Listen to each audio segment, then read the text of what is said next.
What's going on, everybody? Welcome back to Slashers and Superheroes. I am Cameron, that's Jacob, and we are here for another movie review. It is for Aquaman and the Lost Kingdom. Now, this is the very last movie in the DCEU before we fully transition into James Gunn's DCEU. I think DC Universe, or whatever he calls it nowadays. Yeah, Um, DCU. yeah, so into his one. The last film that we'll ever see out of the 10-year DCEU. Um, if you guys are new here, like and subscribe. Follow us on the links below and up top, as usual. We just got done doing a Percy Jackson review, so if that one's up before hmm this one, please go check that one out as well. I don't know. I edit and I just post. That's all I do. I really don't know. Um, but yeah, Aquaman and the Lost Kingdom. Now, heading into this one, I wasn't quite that excited because, again, last film of the DCEU, and it wasn't a film that was, this was a film that happened before James Gunn took over. So this was, the old hmm DC, the old Warner Brothers. So I was like, okay, how much of James Gunn's influence was going to take shape in the reshoots or in like what was going to go on here? Um, and how much of Amber Turd were we going to get in this film? We didn't know. Um, it just so happens she's in the movie quite a bit, but that really didn't take anything away from me. She really wasn't a distraction, um, Yep. which is good, I guess. But in the overall scheme of things, this movie was just okay. It was fun. Um, Nothing too special, nothing to write home about. Um, Now I think I liked it a little bit better because I don't know why. I just because. But we hmm can we can we can talk about it. Um, Yeah. so if for our new review format, we're not going to do non spoilers and then give out the full synopsis for like the next 20 minutes. We're just going to go positives, negatives, Yeah. and rating. So we'll talk Yeah. positives first. hmm Momoa and Wilson carry this movie, as frankly as I'm concerned. They're every single time that they're on screen together by themselves or in any other scene that they're in, they're good together. You know that chemistry that got going on. And Patrick Wilson has slowly become one of my favorite actors to watch right now. Every hmm time I see him, I'm like, oh my god, it's Daddy Patrick. That type of deal, right? I'm just Oh, excited. I'm gee. excited to watch him act. It's just the theater kid inside me. And Momoa, he has fun. He's fun in almost everything he does. I hmm mean, if you later on when we have the worst movies posted next week, I would assume, or this week. I don't know when Yep. I'm going to be posting these, but we talk about Fast X and how he is the best part, the only good part in that film. hmm So he's just good in everything he's in. Really, I mean, even if he's in shit, he's the shining star in most of those. So they're both good in this film. Um, the CGI holds up. It's just as good in the first one. I mean, it's kind of spotty sometimes. I mean, you could tell with Yep. like faces, because like there'll be like far like medium like close medium shots of people in like the little traverse flying vehicles when they're going through the water, and you can hmm tell that the face is CGI'd. And then Aquaman talks to the Crab King once, and his like face is like clearly CGI. Um, but Yeah. other than those two things, it's like this. It's still a gorgeous looking movie. It's like it's visually stunning. I mean, there's no question. hmm Um, and I did like the fight scenes, even though those were kind of CGI'd a little bit. Those were good too. And Black Manta is good in this too. Um, Now I do wish he was a little bit more menacing, especially hmm because he has all these new powers now, and his power should be, you know, put in the forefront. But he's Yeah. still good in this. Um, but those are my positives. I mean, I'm pretty sure if you have anything else to add regarding Yeah. positives. So I have about the same positives. Well, overall, this movie was a mixed bag for me. Hmm. Um, the positives are my favorite part of the movie was Jason Momoa and Patrick Wilson's chemistry.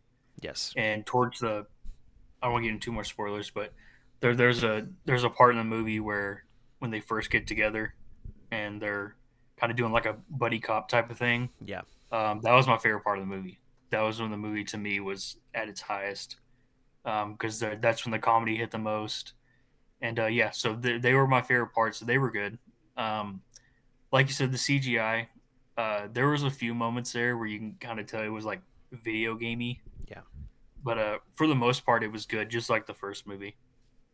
Um, and the fight scenes. So I actually, when they were doing the more grounded hand to hand combat, I really like that stuff Hmm. between Black Mantis and Aquaman. Um, but you know, flying through the water and all that, that was when I didn't really care for it. Part of it was probably the CGI. We can tell there were CGI faces Yeah. when they were flying through the water. Um, but yeah, right, pretty much the same positives and the negatives.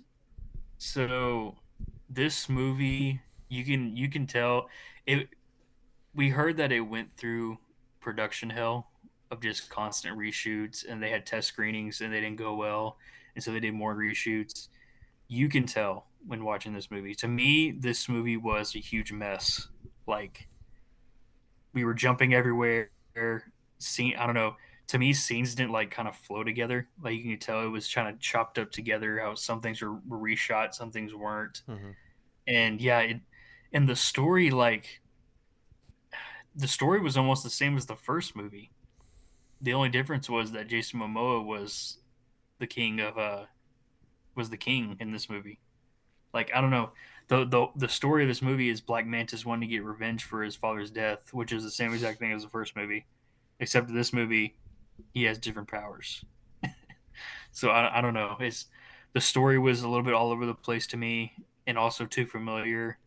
Um, and yeah, is and I agree with Black Mantis wanting to be more menacing. He had multiple like I wouldn't call him one liners, but he had multiple like villain lines. Some of them were cool, and some of them were really cringe. Like I don't know if you agree. There were some cringe ones. I Um, mean, they weren't cringe to me. yeah, They just didn't hit hard. yeah. It was like cheesy. I don't know. Just some of the lines. I don't know. But yeah, this movie was a mixed bag for me. It was meh. I do. It's funny because I watched the first one. Not I watched the first one some last night and then today before going to see Lost Kingdom, and I thought it was just okay. And I actually like the first one more than the second one. I think the first one's a little bit more focused Hmm. with their story, and it's not as like wacky and out there to me as this one.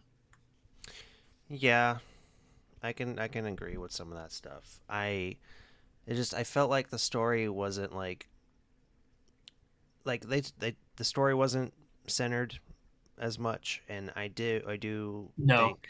and it almost like I don't know if you agree with this. It almost felt like because it's the last movie in the DCEU, and it's going to be the last Aquaman movie that James Wan or WB whoever decided on this. It almost felt like they were just throwing everything in there. We had a Black Mantis as the villain, and then you had this subplot where there was an even bigger villain. Like I don't know, it felt like maybe they were just throwing it in there as like multiple movies because there's not going to be a third Aquaman, Hmm. and if there was a third Aquaman, then this other villain that's in the movie would have been the main villain. Are you talking I don't know. about It felt like multiple. the dead king of the Lost Kingdom? Yeah, yeah. It almost felt like maybe it could have been in a third movie where they really like fleshed out and focused on that, but they just kind of crammed both of them together. It felt like multiple movies at times. Yeah. Like they knew, okay, this is it. We're not making any more, so we might as well throw everything at the kitchen. Like, yeah, we might as well throw the whole kitchen sink. Yeah. Yeah, and I also think that the movie tries with the comedy and some of it doesn't land. Like Hmm. I laughed maybe like twice when Arthur's kid pissed in his mouth, and then um They did like 2 or 3 more times. They did it twice after that. I'm like, okay, Yeah, enough. Stop it, please. yeah, And then and then when I don't know if this is a spoiler, but Aquaman makes Orm eat a cockroach, and yeah. I and mean, then it's a spoiler, but not really. I mean, like, and then later yeah, it's on funny. he He does it eats a again. hamburger Yeah. because Aquaman's like, "Hey, Orm, you should try a hamburger. You know, you would Hmm. probably like it, and some fries." And then a cockroach crawls on his table, puts in the burger, and eats it. Like that was funny, Yeah. but like There, other than that, the funniest moments were when they were first when the movie ended, when huh when the when the movie movie ended, ended.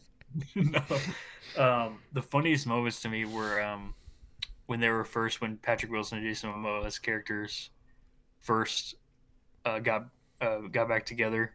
hmm They hadn't seen each other since the first movie, and them kind of bickering back and forth. Those are the funniest moments to me in the movie. was when them two were together. Everything else Yeah, was just like yeah. I don't know. And you were talking about Amber Heard being in it more than you thought. I don't know. I was thinking about it, and I was like, they were kind of stuck because she's the mom of their child, Right, so it would be kind of weird. Like it would be kind of weird, like at the end of the movie when they're all like holding the child, and then she's just not there, being like, "Where's this kid's mom?" Like, right. so Like I think they did the best they oh, could. I think they did the best ignore they those could. lines. We'll keep going. Yeah, there's stuff popping up on my camera right now. I don't know what's going on. More technical problems. Just keep going. Keep saying what Um, you say. yeah, so I think they did the best they could because they. I don't want to get into it, but there's a large chunk of the movie where she's just not there. So I think they tried their best Yeah, to to not make it too obvious of them writing her out of the movie. yeah. Like literally, like like Aquaman gives Mara the baby, and then he's like, "Go," and then she disappears for like 15 minutes as the final boss. Like she doesn't even come to help. She just runs Yeah. off with the baby, and then she gets hurt and lays in a bed for like 30 minutes. And like Hmm. that was definitely the reshoots where they're like, okay, well, we know that you're going through some stuff and you pooped on a guy's Hmm. bed, so we're gonna go ahead and cut you off for a little bit. And then like she's literally like, take this and go. Yeah. That type of role. And then like literally there would be a scene where they're all talking about what the plan to do, and she'd say one line, and then that's it, just to keep the Hmm. conversation going. I'm like, okay, Hmm. yeah, but like although that's kind of funny, just like she's like in the movie but kind of not, but it's also like okay, like she didn't really bother the movie from Yeah. anything, but the movie still was kind of okay. So, Hmm. but other than that, I think overall the Yeah. movie is There's just there's fine. things to like in the movie, but there's definitely a lot of flaws. hmm Yeah. And we hope that uh, if James does recast Aquaman, we don't know. We're not going to get into that. Though we can add an extra 17 minutes to this recording. But Hmm. um, if this is might be the last time we see Momoa as Aquaman, so um, it's going to be interesting. But we can go ahead and Hmm. do ratings. We kind of know each other's ratings. We kind of said it as we Yeah. left the theater, but you can go first with your rating. Yeah. So I'm gonna give it a 2.5 out of 5. So that would be a Right. 5 out of Yeah. 10. Yeah. So right in the middle. Yeah. Um, I liked it just a tad bit more, but it's still just a fine, decent. Just, I mean, go have fun with it. Like if you just want to sit back and just watch something to turn your brain off, I mean, go watch this. But I mean, it's not gonna Hmm. blow you away as a movie masterpiece. So I would give it a 6 out of 10 for me, just barely above what Jacob said his was. But overall, it's fine. It's decent. But if it's something you want to get out of the house and go watch, you can surely go watch it. I mean, it's fun enough as it is, and you can get a couple laughs if you have an easy sense of humor. But Hmm. overall, a 10-year DCEU that nothing happened in. A whole bunch of nothing happened in 10 years. We Um, we did get some. I will give it this. It wasn't. I mean, it was a disaster, but At least there's a few movies that came out of it where it was like, yeah, that's on my all time comic book movies list. Yeah, like There's a few. Shazam, The first um, Shazam, the Suicide Suicide Squad, Squad, and Blue Beetle. Blue Beetle. Yeah, Yeah, I love but Blue Beetle. two out of the three of those movies are directed by James Gunn. Yep. So, but still, I'd rather watch this movie than the next movie we're about to review. You know which one we're talking about later. Um, Okay. yeah, yeah, I'm looking forward to reviewing that. But yeah, again, decent movie. Go watch it if you want to get out of the house. But yeah, that's our review of Aquaman 2. If you guys liked the video, like the video. Links below up top is our official Twitter page.